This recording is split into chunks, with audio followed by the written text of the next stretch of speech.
I'm joined now by the Honourable Scott Brison to talk more about this intersection of politics and personal life.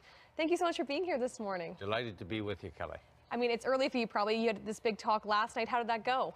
It was great. I mean, we've got about 3,000 Liberals from across Canada convening in Halifax for the first time. In fact, it's the first time the Liberal Party of Canada has had a convention in Halifax. It's also one of the largest gatherings of the Liberal Party ever in Canada. So you had a big audience for your speech then. Yeah, it was fun, and I believe it's the first convention at our new Nova Centre in Halifax, and it's a beautiful facility.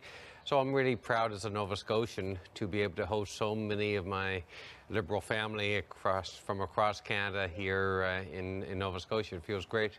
Well, I think many people were interested to hear what you had to say last night, beginning with your speech where you said the first 2 years of your life you were destined for criminality. Can you explain that? Well, it's just, I was born in 1967, and it was Prime Minister Pierre Trudeau who actually decriminalized homosexuality in 1969. And so it's a little bit of I make a little bit of a joke out of something that's actually quite serious, because in fact if Trudeau had not done what he did in terms of decriminalization of homosexuality in 1969, the line that I use in the speech is that I would have been destined for a life of criminality is actually accurate. I mean, the fact is that even in the 1980s, there were Canadians who lost their jobs in the Canadian Armed Forces, as an example, for being gay.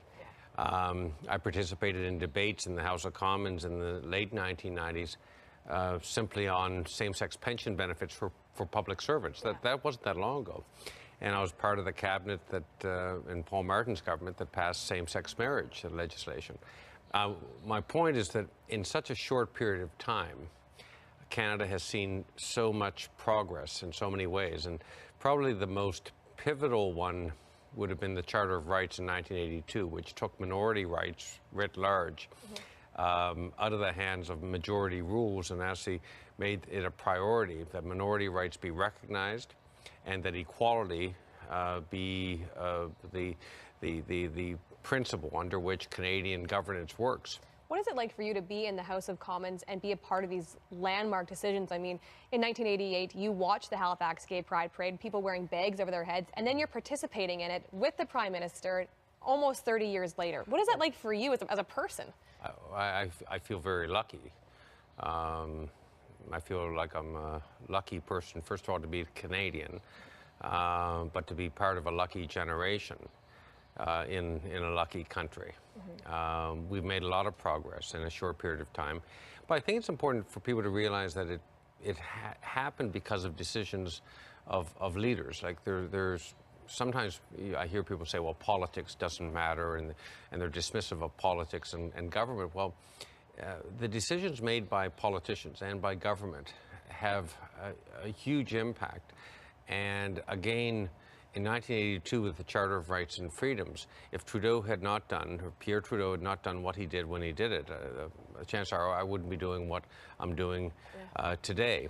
And it's really important because to have the opportunity to serve Canadians as a member of Parliament and be at the same time be open and honest about who I am as a person is something that I will never take for granted. It's something that when I was a teenager and in my early 20s struggling with my sexual orientation, one of the toughest things for me was the idea that I had at that time that I would never be able to be a politician and successfully be able to do that which I really wanted to do. Well, and you've done such a fantastic job doing that. But I've been lucky. Yes. But that's the point. I've been very lucky.